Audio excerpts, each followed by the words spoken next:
खच क्वीन मरियम साहबा गुजारिश है, देखो कैसी गल है, ਅਸੀਂ ਤੁਹਾਨੂੰ ਬੇਸ਼ੱਕ ਖੱਜ ਕੁਈਨ ਕਹਿੰਦੇ ਆ ਲੇਕਿਨ ਗੁਜ਼ਾਰਿਸ਼ਾਂ ਵੀ ਤੁਹਾਡੇ ਅੱਗੇ ਹੀ ਕਰਨੇ ਆ ਕਿਉਂਕਿ ਤੁਸੀਂ ਇੱਕ ਲੋਫਰ ਔਰਤ ਹੋ ਤੇ ਉਹਦੇ 'ਚ ਤੁਸੀਂ ਪੂਰਾ ਪਾਕਿਸਤਾਨ ਜਿਹੜਾ ਹੈ ਨਾ ਉਹ ਪੰਜਾਬ ਦੀ ਵਜ਼ੀਰ ਆਲਾ ਹੋ ਕੇ ਤੁਸੀਂ ਪੂਰਾ ਪਾਕਿਸਤਾਨ ਬਰਬਾਦ ਕਰਨ ਟੁੱਟ ਪਏ ਹੋ। ਹੁਣ ਤੁਸੀਂ ਆਪਣੇ ਗਿਰੇਬਾਨ 'ਚ ਮੂੰਹ ਪਾ ਕੇ ਦੇਖੋ, ਕਿਆ ਤੁਸੀਂ ਇਸ ਕਾਬਲ ਹੈਗੇ ਹੋ ਕਿ ਤੁਹਾਨੂੰ ਵਜ਼ੀਰ ਆਜ਼ਮ ਬਣਾਇਆ ਜਾਏ? ਤੁਸੀਂ ਵਜ਼ੀਰ ਆਲਾ ਬਣਨ ਦੇ ਵੀ ਕਾਬਲ ਨਹੀਂ। ਇਸ ਕਰਕੇ ਕਿ ਨਾ ਤੁਹਾਨੂੰ ਕੋਈ ਤਮੀਜ਼ ਹੈ ਸਵਾਏ ਇੱਕ ਗੰਦ ਬੋਲਣ ਦਿਓ, ਉਹਦੇ 'ਚ ਤੁਸੀਂ ਮਾਸਟਰ ਹੋ।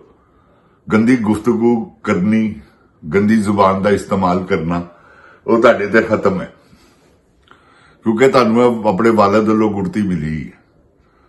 ਪੀਲੀ ਟੈਕਸੀ, ਬੇਨਜ਼ੀਰ ਨੂੰ ਕੀ ਉਹਨਾਂ ਨੇ ਕਿਹਾ, ਫਿਰ ਹੈਲੀਕਾਪਟਰ ਤੋਂ ਗੰਦੀਆਂ ਤਸਵੀਰਾਂ, ਇਹ ਤੁਹਾਡੇ ਵਾਲਿਦ ਸਾਹਿਬ ਨੇ। ਤੇ ਫਿਰ ਜੈਸੇ ਜਾਂ ਸੂਲਾਂ, ਜੈਸੇ ਮੇਰੇ ਕਹਿਣ ਦਾ ਮਤਲਬ ਹੈ ਸੂਲਾਂ ਦੇ ਮੂੰਹ ਜੰਮਦੇ ਆ ਤਿੱਖੇ ਹੁੰਦੇ ਨੇ ਤੇ ਤੁਹਾਡੇ ਤੇ ਵੈਸੇ ਹੀ ਤਿੱਖੇ ਨੇ ਕਿਉਂਕਿ ਤੁਸੀਂ ਹਰ ਵੇਲੇ ਮੂੰਹ 'ਚ ਅੱਗ ਸੁੱਟਦੇ ਹੋ। ਆਊਜ਼ ਬਿल्ला मिनश शैतानिर रजीम बिस्मिल्लाहिर रहमानिर रहीम रब्बे जिदनी इल्मा। अल्लाह ताला मेरे इल्म में इजाफा फरमा और मुझे सच बोलने की तौफीक दे। अस्सलाम वालेकुम जिन जान पाकिस्तान जी। ओए गोली क्यों चलाई हो? ते जिन जान पाकिस्तान जी सारा जिहड़ा है ना मामला वो खच क्वीन दा। इन्हें ऐसा लपेट च लिता है, ऐसी ਇਹਨੂੰ ਮਹਾਰਤ ਹਾਸਲ ਹੈ ਕਿਸੇ ਨੂੰ ਆਪਣਾ ਗਰਵੀਦਾ ਕਰਨ ਦੀ। ਤੁਹਾਨੂੰ ਪਤਾ ਹੈ ਕਿ ਇਹਦੇ ਕੋਲ ਗੰਦੀਆਂ ਵੀਡੀਓ ਹੈ ਨੇ, ਸਭ ਨੂੰ ਬਲੈਕਮੇਲ ਕਰਦੀ ਔਰ ਹਰ ਇੱਕ ਦੀ ਮਜਬੂਰੀ ਹੈ ਬਲੈਕਮੇਲ ਹੋਣਾ ਕਿਉਂਕਿ ਉਹਨਾਂ ਨੂੰ ਇਸ ਕੰਮ ਦੀ ਜ਼ਰੂਰਤ ਹੁੰਦੀ ਹੈ। ਉਹ ਫਿਰ ਆਪਣੀ ਜ਼ਰੂਰਤ ਦੇ ਤਹਿਤ ਇਹਨਾਂ ਨਾਲ ਰਾਬਤਾ ਕਰਦੇ ਨੇ। ਇਹ ਅੱਗੋਂ ਫਿਰ ਵੀਡੀਓ ਬਣਾਉਂਦੀ ਹੈ, ਉਹਨਾਂ ਦੀ ਵੀਡੀਓ ਬਣਾ ਕੇ ਫਿਰ ਉਹਨਾਂ ਨੂੰ ਬਲੈਕਮੇਲ ਕਰਦੀ ਹੈ। ਉਹਦੇ 'ਚ ਜੱਜ ਵੀ ਸ਼ਾਮਲ ਨੇ, ਉਹਦੇ 'ਚ ਜਰਨਲ ਵੀ ਸ਼ਾਮਲ ਨੇ, ਉਹਦੇ 'ਚ ਅਖਬਾਰ ਵਾਲੇ ਵੀ ਸ਼ਾਮਲ ਨੇ ਕਿਉਂਕਿ ਅਖਬਾਰ ਵਾਲੇ ਦੇ ਆਪ ਵੀ ਅਖਬਾਰ ਵਾਲੇ ਕਹਿਣਾ ਸੋਸ਼ਲ ਮੀਡੀਆ ਇਲੈਕਟ੍ਰੋਨਿਕ ਮੀਡੀਆ ਦੇ ਲੋਕ ਤੁਹਾਨੂੰ ਪਤਾ ਕਿ ਉਹ ਵੀ ਬੜੇ ਇਸ ਮਾਮਲੇ ਦੇ ਵਿੱਚ ਕੀ ਕਿਹਾ ਜਾ ਸਕਦਾ ਹੁਣ ਉਹਨਾਂ ਨੂੰ ਕਿਉਂਕਿ ਉਹ ਆਪ ਵਿੱਚੋਂ ਦੱਲੇ ਨੇ ਤੇ ਫਿਰ ਉਹਨਾਂ ਨੇ ਆਪਣਾ ਵੀ ਕੰਮ ਕੱਢਣਾ ਤੇ ਅਗਲਿਆਂ ਦਾ ਵੀ ਕਢਵਾਉਣਾ। ਤੇ ਜਿੰਦ ਜਾਨ ਪਾਕਿਸਤਾਨ ਜੀ ਜੋ ਹੈ ਪੋਜੀਸ਼ਨ ਤੇ ਪਾਕਿਸਤਾਨ ਆ ਗਿਆ ਹੈ, ਜੋ ਹੈ ਖਚ ਕੁਈਨ ਕਰ ਰਹੀ ਹੈ, ਇਹ ਬਹੁਤ ਬੁਰਾ ਹੈ ਤੇ ਲਿਹਾਜ਼ਾ ਅਸੀਂ ਤੇ ਇਹਨੂੰ ਸਮਝਾ ਹੀ ਸਕਨੇ ਆ ਕਿ ਬਾਜ਼ ਆ ਜਾ। ਠੀਕ ਹੈ ਤੂੰ ਬਹੁਤ ਫਾਸਟ ਹੈ, ਇਹਦੇ 'ਚ ਕੋਈ ਸ਼ੱਕ ਨਹੀਂ। ਅਸੀਂ ਤੈਨੂੰ ਮੰਨਦੇ ਆ, ਪੂਰੀ ਆਵਾਮ ਤੈਨੂੰ ਮੰਨਦੀ ਹੈ ਕਿ ਤੂੰ ਬਹੁਤ ਫਾਸਟ ਔਰਤ ਹੈ। ਤੂੰ 4 ਮਹੀਨਿਆਂ 'ਚ 9 ਮਹੀਨਿਆਂ ਦਾ ਸਫ਼ਰ ਤੈਅ ਕੀਤਾ ਤੇ ਇਹ ਕੋਈ ਛੋਟੀ ਜਿੰਨੀ ਗੱਲ ਨਹੀਂ। ਅਸੀਂ ਸਭ ਤੁਹਾਨੂੰ ਇਸ ਗੱਲੋਂ ਮੰਨਦੇ ਆ ਕਿ ਬਹੁਤ ਫੁਰਤੀਲੇ ਹੋ ਤੁਸੀਂ। ਉਹ ਤੁਹਾਡਾ ਚਾਚਾ ਵੀ ਹੈ, ਤੁਹਾਨੂੰ ਪਤਾ ਹੈ ਕੈਸੇ ਬੂਟ ਪਾਲਿਸ਼ ਕਰਦਾ, ਸ਼ਾਈਨ ਸ਼ੂਜ਼ ਮੈਨ। ਹੁਣ ਤੇ ਉਹਦਾ ਨਾਮ ਹੀ ਪੂਰੀ ਦੁਨੀਆ ਦੇ ਵਿੱਚ ਸ਼ੂ ਸ਼ਾਈਨ ਮੈਨ वो है तो है नहीं, ओल्ड मैन ते अजे भी वो बूट चटनों बाज नहीं आता। इस्लामी जमहूरिया पाकिस्तान का सदर वजीर आजम हो के ते खचा मारता ते की उन्हें ब्यूटन का हाल बुरा किया। वो बेचारे ने मोशन ਨੂੰ ਆਇਆ, ਅਸੀਂ ਹਰੇ पेशाब तेज आया, ਅਸੀਂ ਉਹ ਪੁੱਠਾ ਸਿੱਧਾ ਹੋ ਰਿਹਾ ਮਗਰ ਸ਼ੋਬਾਜ਼ ਸ਼ਰੀਫ ਬੂਟ ਪਾਲਸ਼ੀ ਆ ਉਹਦੇ ਹੱਥ ਨਹੀਂ ਛੱਡ ਰਿਹਾ, ਫੜੀ ਰੱਖਿਆ। ਇਹਨੇ ਕਿਹਾ ਦੇਖੀ ਜਾਏਗੀ। ਤੇ ਇਹ ਜਿੰਨ ਜਾਨ ਪਾਕਿਸਤਾਨ ਜੀ ਹੁਣ ਤਾਂ ਤੁਹਾਡੇ ਕੋਲ ਉਹਦੇ ਹੀ ਬੜੇ ਵੱਡੇ ਨੇ। ਇਸਤਸਨਾ ਤੁਸੀਂ ਲੈ ਲਿਆ, ਨਾ ਤੁਹਾਨੂੰ ਕੋਈ ਪੁੱਛ ਸਕਦਾ ਨਾ ਕਿਸੇ ਨੇ ਪੁੱਛਣਾ।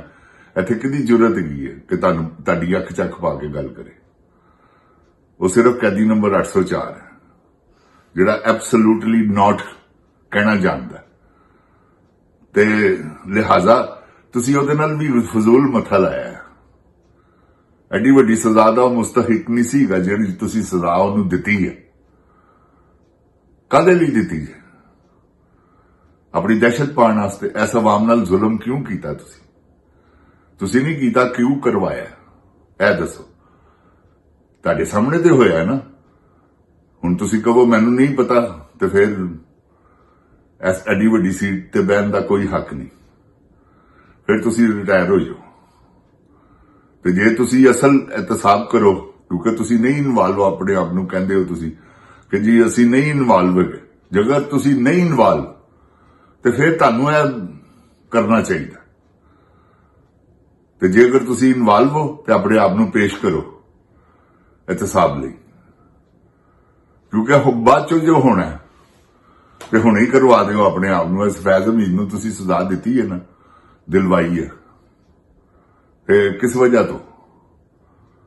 ਕਿ ਉਹਨੇ ਜਿਹੜੇ ਗੈਰ ਕੰਮ ਯਾਨੀ ਕਿ ਜਿਹੜੇ ਐਂਟੀ ਪਾਕਿਸਤਾਨ ਕੰਮ ਕੀਤੇ ਸਨ, ਤੁਸੀਂ ਉਹਨਾਂ ਦੇ ਬਦਲੇ 14 ਸਾਲ ਕੈਦ ਦੇ ਦਿੱਤੀ ਉਹਨੂੰ। ਤੇ ਜਿਹੜੇ ਤੁਸੀਂ ਐਂਟੀ ਪਾਕਿਸਤਾਨ ਕੰਮ ਕੀਤੇ ਨੇ ਉਹਦਾ ਕੀ ਹੱਲ? ਤੇ ਨਾਲੇ ਇਹ 75 ਸਾਲਾਂ ਤੋਂ 76 ਸਾਲਾਂ ਤੋਂ ਇਹ ਹੋ ਰਿਹਾ, ਕੋਈ ਨਵਾਂ ਹੋਣਾ? ਕਿਉਂਕਿ ਜਦ ਤੱਕ ਤੁਸੀਂ ਬਾਰਕਾਂ 'ਚ ਨਹੀਂ ਜਾਣਾ, ਗਰੀਬ ਆਵਾਮ ਦਾ ਕਿਸੇ ਨੇ ਪੇਟ ਭਰ ਕੇ ਰੋਟੀ ਨਹੀਂ ਖਾਣੀ, ਤੇ ਲਿਹਾਜ਼ਾ ਤੁਸੀਂ ਉਹਨਾਂ ਨੂੰ ਮੌਕਾ ਦਿਓ ਕਿ ਉਹ ਆਪਣੇ ਪੇਟ ਪਾਲਣ। ਤੁਸੀਂ ਐਡੇ ਜ਼ੁਲਮ ਨਾ ਕਰੋ। ਐਡੇ ਵੱਡੇ ਕਰਜ਼ੇ ਲੈ ਕੇ ਖੁਸ਼ ਹੋ ਰਹੇ ਨੇ ਕਿ ਜੀ ਸਾਨੂੰ IMF ਨੇ ਕਰਜ਼ਾ ਦੇ ਦਿੱਤਾ, ਜਿਹੜਾ 5300 ਅਰਬ ਕੌਮ ਕੱਪ ਕੇ ਹੋਇਆ, ਉਹਦਾ ਕੋਈ ਅਹਿਸਾਸ ਨਹੀਂ। ਤੁਸੀਂ ਉਹਦਾ ਅਹਿਸਾਸ ਕਰੋ। ਟੈਕਸ ਦੇ ਪੈਸੇ ਖਾਂਦੇ ਹੋ ਆਵਾਮ ਦੇ, ਤੇ ਕਮ ਸੇ ਕਮ ਆਵਾਮ ਨਾਲ ਇੰਨੀ ਹਮਦਰਦੀ ਤੇ ਕਰੋ ਨਾ ਕਿ ਤੁਸੀਂ ਜਗ੍ਹਾ ਤੇ ਮੁਲਾਜ਼ਮ ਹੋ, ਉਥੇ ਕੋਈ ਡਾਕੂ ਆ ਗਿਆ ਡਾਕਾ ਮਾਰਨ ਵਾਸਤੇ, ਕਿਆ ਖਾਮੋਸ਼ ਕਰ ਖੜੇ ਰਹੋਗੇ? ਤੁਸੀਂ ਚੌਕੀਦਾਰ ਹੋ, ਤੇ ਕਮ ਸੇ ਕਮ ਆਪਣਾ ਰਿਜ਼ਕ ਤੇ ਹਲਾਲ ਕਰਕੇ ਖਾਓ। ਉਹ ਕਿਸ ਤਰ੍ਹਾਂ ਹਲਾਲ ਹੋਏਗਾ ਜੇ ਤੁਸੀਂ ਇਹਨਾਂ ਦਾ ਇਤਸਾਬ ਕਰੋਗੇ? ਜੇ ਤੁਸੀਂ ਆਪ ਇਨਵੋਲਵ ਨਹੀਂ ਹੈ। ਜੇ ਤੁਸੀਂ ਆਪ ਇਨਵੋਲਵ ਹੋ ਤਾਂ ਫਿਰ ਮੌਜਾਂ ਹੀ ਮੌਜਾਂ। ਫਿਰ ਤਾਂ ਸਰ ਕੋਈ ਜ਼ਰੂਰਤ ਹੀ ਨਹੀਂ ਨਾ ਤੁਹਾਨੂੰ ਇਹ ਗੱਲ ਕਹਿਣ ਦੀ ਕਿ ਅਸੀਂ ਤੁਹਾਨੂੰ ਇਹ ਕਹੀਏ ਔਰ ਰਿਕੁਐਸਟ ਕਰੀਏ। ਤੇ ਇਹ ਰਿਕੁਐਸਟਾਂ ਸਿਰਫ ਔਰ ਸਿਰਫ ਇਸ ਲਈ ਹੈਗੀਆਂ ਨੇ ਕਿ ਸ਼ਾਇਦ ਅੱਲਾਹ ਤਾਲਾ ਤੁਹਾਡੇ ਦਿਲ 'ਚ ਕੋਈ ਰਹਿਮ ਪਾ ਦੇਵੇ ਉਸ ਆਵਾਮ ਵਾਸਤੇ ਜਿਹਦੇ ਨਾਲ ਤੁਸੀਂ ਜ਼ੁਲਮ ਕਰ ਰਹੇ ਹੋ ਤੇ ਕੀਤੇ ਨੇ, ਤੇ ਅੱਗੋਂ ਵੀ ਤੁਸੀਂ ਕਰਨ ਦੇ ਮੋੜ 'ਚ ਹੋ। ਕਿਉਂਕਿ ਤੁਹਾਡੇ ਜਿਹੜੇ ਉਹ ਕੁੱਤੇ ਭੌਂਕਣ ਵਾਲੇ ਹੈਗੇ ਨੇ ਨਾ, ਉਹ ਬੜੀ ਵੱਡੀ ਗੱਲ ਕਰ ਰਹੇ ਨੇ ਕਿ खाल खींच लेंगे, फेंटा लगाएंगे, जुबान के तलवे बना देंगे। गैर पार्लिमानी गुफ्तगू।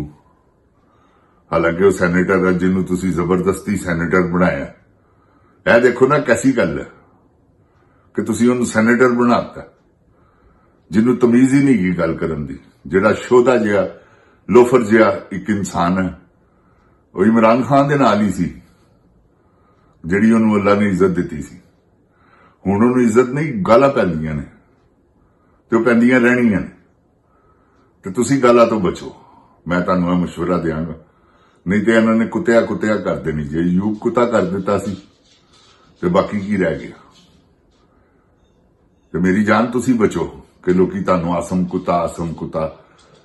ਕੁੱਤਾ ਕਹਿਣ।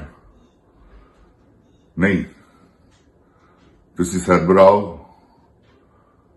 3 ਫੋਰਸਿਸ डिफेंस फोर्सेस दे सरबराह तुसी ते अपनी सरबराही दी अपने सरबराह होने की गारंटी दियो कि भी हुण मैं होर हाँ, पहले होर सा। कोई गल नहीं, नो प्रॉब्लम। यह आवाम तुहानूं माफ कर देगी, इमरान खान भी कर देगा। अल्लाह ताला मेरे पाकिस्तान नूं अपनी हिफ्ज़ो ईमान च रखे। अल्लाह ताला तुहानूं तौफीक अता फरमावे कि तुसी हक सच की गल कर सको ते जिहड़े जालिम ने इन्हां दा इहतसाब लै सको। जिन जान पाकिस्तान जिंदाबाद, जिन जान पाकिस्तान दी अवाम जिंदाबाद, इमरान खान जिंदाबाद, पाकिस्तान पाइंदाबाद। अस्सलामु अलैकुम। ओए गोली क्यों चलाई?